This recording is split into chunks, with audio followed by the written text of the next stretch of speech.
pasando en África. De esto quiero hablar con una entrevistada muy especial que tenemos en este momento en diálogo con nosotros, que es Odome Angone, que es docente investigadora en la Universidad Cheikh Anta Diop de Dakar, Senegal, doctorada en Filología Española por la Universidad Complutense de Madrid, pero además es nacida justamente en Gabón. Odome, ¿qué tal? ¿Cómo le va? La saluda acá Darío Misraji. Hola, buenas tardes. ¿Qué tal va todo? Gracias por invitarme. Por favor, gracias a usted por su tiempo. Me interesa mucho su visión de lo que está pasando en estas horas en Gabón. Bueno, primero recalcar que la Junta Militar que ha realizado el golpe de Estado está liderada por uno de los primos del presidente. Bueno, también cabe recalcar que para una población de 2 millones de habitantes, casi todos somos familia, básicamente. Mm. Y que por lo tanto, desde ayer estamos asistiendo realmente a una serie de declaraciones, tanto por parte de la Junta Militar, como por parte de la oposición, que opina desde la legitimidad de que han ganado ellos las elecciones y entienden muy bien, pues por motivos políticos, ¿no?, que los militares hayan llegado a esos extremos de tener que recurrir a un golpe de Estado, pero sí que es importante, y muchos de la población gabonesa recuerda que ha habido elecciones y que por lo tanto es importante que los golpistas se acuerden de que había habido elecciones realmente y que estamos asistiendo a una suerte de doble golpe. Primero, un golpe de Estado militar, menoscabo del presidente depuesto, derrocado, y luego pues lo que se asemeja a otro golpe de Estado encubierto, que sería robarle las elecciones a la oposición, que sí ganó las elecciones. Así que en eso estamos, en esos momentos. A ver, ahora vamos a lo que pasó el fin de semana con las elecciones y lo que puede pasar hacia adelante, pero me interesa una reflexión respecto de cómo es la vida, cómo era la vida política en Gabón, por lo menos mientras estuvo vigente el gobierno de Ali Bongo. Estaba en el poder de 2009, pero antes había estado su padre. ¿Cómo calificaría el gobierno y la vida, digamos, en el país durante ese periodo? Bueno, primero lo que pasa en todas las dictaduras, la riqueza se quedan en manos de pocos y un descontento popular, porque Gabón, siempre lo diré y siempre lo decimos los ciudadanos, que con tan solo 2 millones de habitantes podríamos vivir como en los Emiratos Árabes, con los recursos naturales que tiene, con el petróleo que tiene. Pues claro, el sistema no siempre toma en cuenta las solicitudes y reivindicaciones de la población.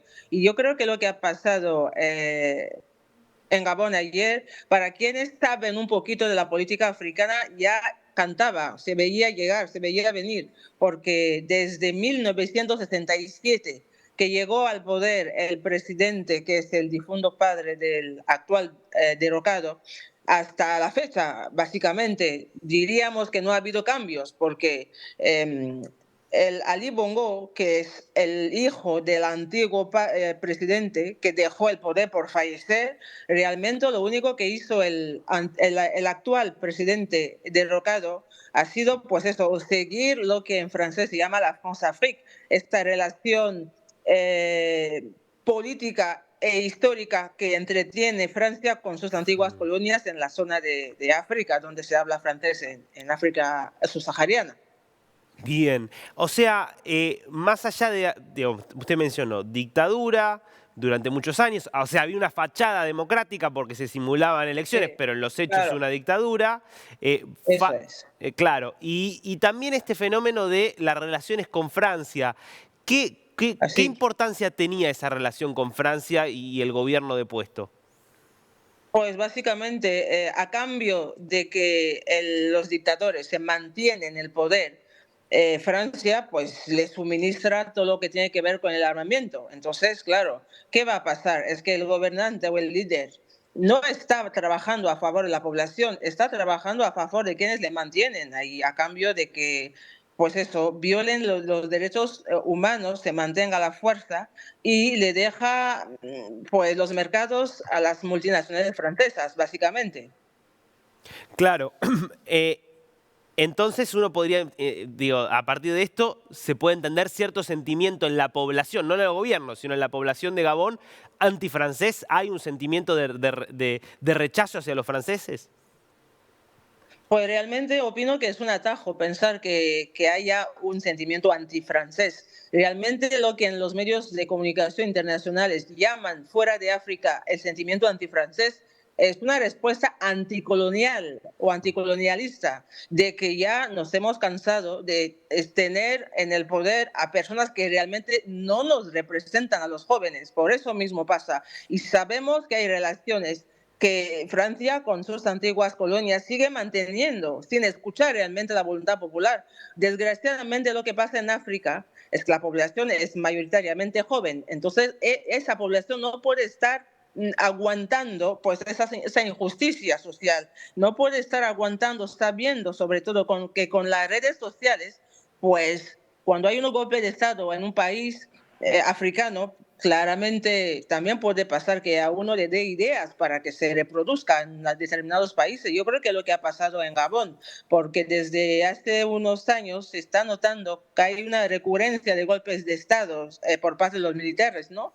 Y claro, claramente también es importante recalcar que lo que está pasando en África del Oeste nada tiene que ver directamente con Gabón. Gabón tiene su historia, su relación, y no es una relación que encaje directamente con lo que está pasando en Níger, por ejemplo.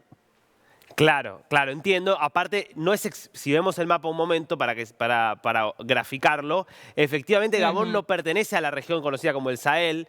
Ahora, Así es, hay un punto de contacto en que es una ex colonia francesa, donde hay un claro, gobierno dictatorial desde hace muchos años apoyado por Francia y donde entonces totalmente. aparece una junta militar. Ahora, Así es. si uno ve los antecedentes de Níger, de Chad, de Sudán, de Mali, de Burkina Sí, Faso, sí. en todos esos Ajá, casos aparecieron las juntas militares y no se fueron, se quedaron ellos con el poder, no se lo dieron ni a la oposición ya, ni llamaron a ya, elecciones. claro.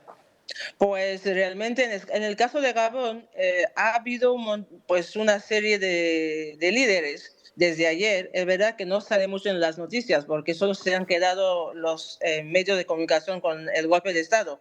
Pero al día de hoy hay una serie de declaraciones y de inicio de conversaciones entre los líderes de la oposición con la Junta Militar para llegar a un acuerdo, más que nada para recordarle que ha habido elecciones y que no nos vamos a quedar con una junta militar que va a pretender controlar el poder, porque realmente, ¿qué es lo que está pasando? También hay una guerra clánica, porque ¿quién es el líder de la junta militar?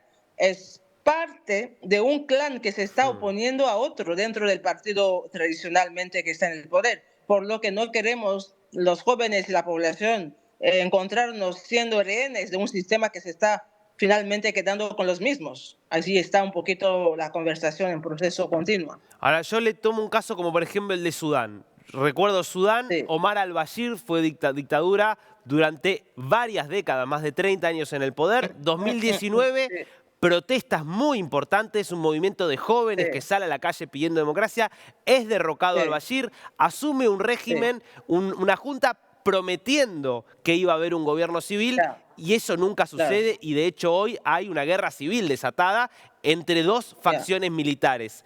¿Cómo evitar claro. que pase lo mismo en Gabón? ¿Cómo cree que se puede evitar Pues, que pase lo mismo en Gabón? pues, primero, la historia no es la misma, aunque haya similitudes por el pasado colonial con Francia.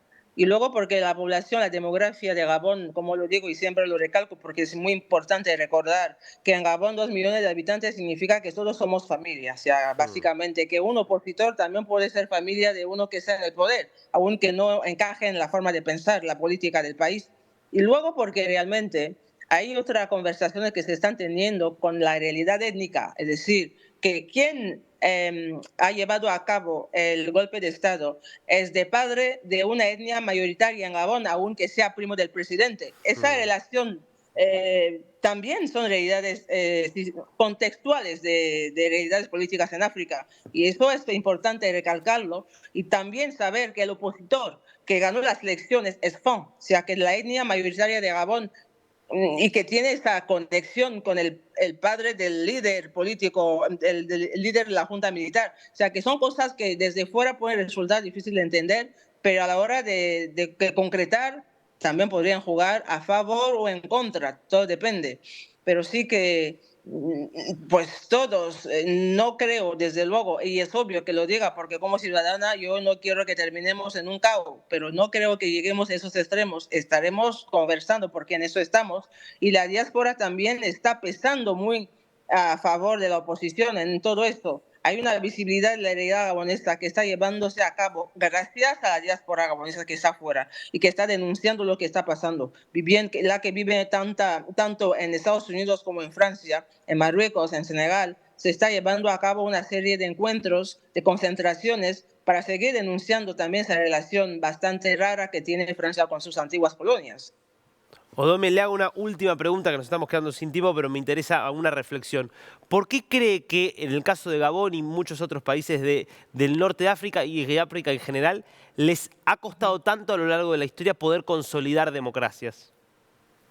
Primero porque el mecanismo democrático que se nos impone desde fuera es una herencia colonial. Y luego porque no hay que olvidarse de que los países que tenemos hoy como partidos, como países a nivel políticos, son una herencia de lo que antiguamente era herencia colonial. Entonces nos encontramos con realidades con las que tenemos que conjugar, y luego porque realmente, y estoy convencida de que no hay una relación franca entre Francia y las antiguas colonias, porque hay muchos que lo piensan, y también es obvio que no se ha podido llevar a cabo un golpe de Estado tan perfecto en Gabón, sabiendo que hay una base militar francesa en Gabón. A mí me cuesta, y nos cuesta a muchos, pensar que se haya podido llevar a cabo este golpe militar sin ningún fallo. Vamos, nos parece tan bonito y tan perfecto que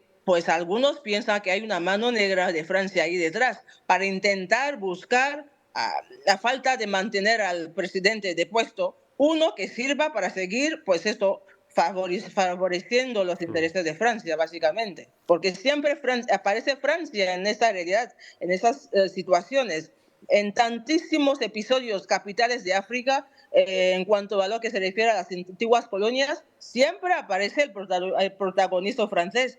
El protagonismo francés. Por eso hablamos siempre de que no podemos mantener esa relación franca mientras Francia mantenga esa relación bastante pues sospechosa Clarísimo. hacia los gobiernos antiguamente sus colonias. Odome, muchísimas gracias. Muy interesante escucharla. Gracias. Hasta luego. Adiós.